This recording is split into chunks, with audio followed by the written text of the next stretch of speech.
तो चलिए आज एक ऐसी डरावनी कहानी की परतों को खोलते हैं जो हमारे इस डिजिटल जमाने की ही देन है। देखते हैं कि कैसे ये कहानी शुरू से आखिर तक हमें अपनी कुर्सी से हिलने नहीं देती। और इसका अंत तो ऐसा है जिसके बारे में कोई सोच भी नहीं सकता। तो कहानी की शुरुआत होती है हमारे हीरो स्वस्तिक के इस एक यकीन से। उसका मानना था कि भूत प्रेत कुछ नहीं होते, सब दिमागी वहम है। और यही एक लाइन उस जंग की नींव रखती है जो हम देखने वाले हैं। एक तरफ है लॉजिक और दूसरी तरफ है वो जिसे हम अलौकिक कहते हैं। तो ठीक है, शुरू करते हैं कहानी का पहला हिस्सा, जहां हम मिलेंगे अपने हीरो से और जानेंगे कि आखिर उसका ये आखिरी चैलेंज था क्या। तो ये स्वस्तिक है कौन? देखिए, ये कोई मामूली इंसान नहीं है। ऑनलाइन दुनिया में लोग उसे द नाइट हंटर के नाम से जानते हैं। एक ऐसा प्रोफेशनल स्केप्टिक जिसका काम ही है भूतिया कही जाने वाली जगहों पर जाना और अपने कैमरे और वैज्ञानिक तरीकों से साबित करना कि डर बस हमारे दिमाग में है। तो सोचिए, सीन क्या है? एक वीरान, सुनसान अनाथालय जिसकी दीवारों में न जाने कितनी दर्दनाक कहानियां दबी हैं, और दूसरी तरफ है एक अकेला आदमी अपने कैमरे के साथ जो निकला है उस डर को हमेशा के लिए खत्म करने। इस रात दांव पर सिर्फ उसकी शोहरत नहीं बल्कि उसका पूरा विश्वास लगा है। और अब कहानी में वो मोड़ आता है जहां हमारे हीरो का वो जो वैज्ञानिक दिमाग है ना, वो पहली बार थोड़ा सा डगमगाने लगता है, क्योंकि अब अनाथालय के अंदर कुछ अजीब होना शुरू होने वाला है। स्वस्तिक अपने काम को लेकर बहुत सीरियस था। वो हर चीज को साइंस के नजरिए से देखता था। इसीलिए वो पूरी इमारत में मोशन सेंसर लगा रहा था, ताकि कोई भी या कहें कुछ भी अगर हरकत करे तो वो फौरन कैमरे में कैद हो जाए। अब जरा घटनाओं के सिलसिले पर गौर कीजिए। शुरुआत एक सेंसर से होती है, फिर अचानक 3, और फिर सारे के सारे एक साथ बजने लगते हैं। ये जो डर है ना, वो धीरे धीरे नहीं बढ़ रहा, बल्कि एकदम तेजी से एक झटके में बढ़ रहा है। ये डर को परत दर करत बढ़ाने की एक क्लासिक तकनीक है। अब देखिए, लाइव चैट में लोग उसे ट्रोल करने लगते हैं, कहते हैं कि ये सब ड्रामा है, व्यूज के लिए कर रहा है। और तब स्वस्तिक का ये जवाब आता है। ये दिखाता है कि अंदर से वो कितना बेचैन है।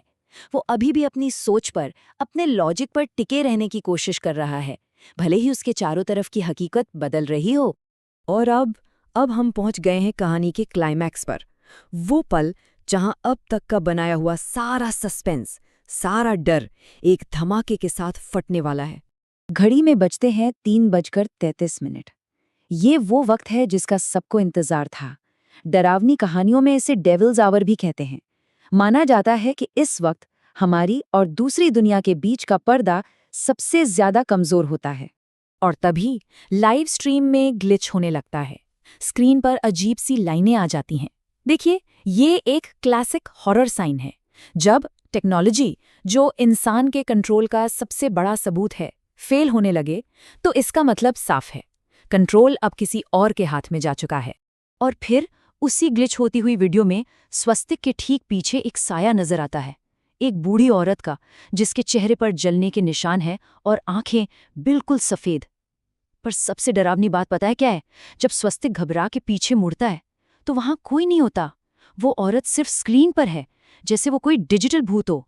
और इसके ठीक बाद आता है कहानी का सबसे बड़ा, सबसे जबरदस्त ट्विस्ट।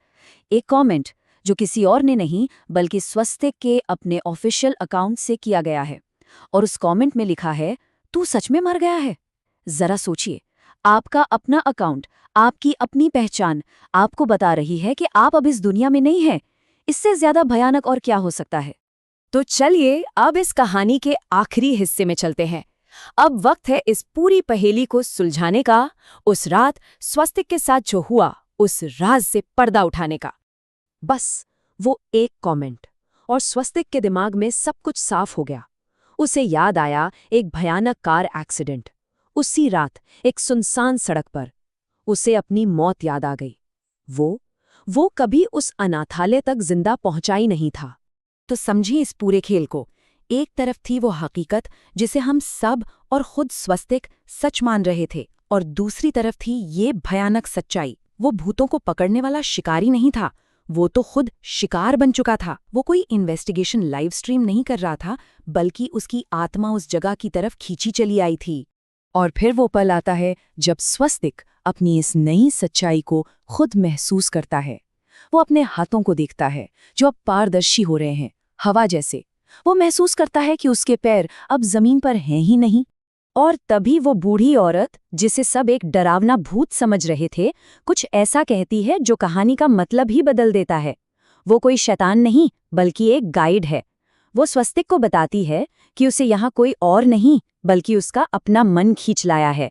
वो सच नहीं ढूंढ रहा था, वो तो बस एक सनसनी, एक सेंसेशन ढूंढ रहा था। और यहाँ आकर कहानी का ये सफर पूरा होता है। कैमरा जमीन पर गिर जाता है, लेकिन लाइव स्ट्रीम अभी भी चल रही है। बूढ़ी औरत स्वस्तिक की आत्मा को अपने साथ ले जाती है और उसके चेहरे पर अब डर नहीं, शांति है। अगली सुबह पुलिस को वो कैमरा मिलता है और रिपोर्ट कंफर्म करती है कि स्वस्तिक की मौत तो रात 2:35 पर ही हो गई थी। और रिकॉर्डिंग का जो आखिरी फ्रेम है ना, उसमें सिर्फ वो बूढ़ी औरत कैमरे में दिख रही होती है और फिर सब कुछ अंधेरा। कहानी यहाँ खत्म हो जाती है, लेकिन एक सवाल पीछे रह जाता है जो रोंगटे खड़े कर देता है। अगर स्वस्तिक पहले से ही मर चुका था, एक भूत था, तो फिर उसकी वो आखिरी लाइव स्ट्रीम कौन कर रहा था या क्या कर रहा था? शायद कुछ राज कभी नहीं सुलझते।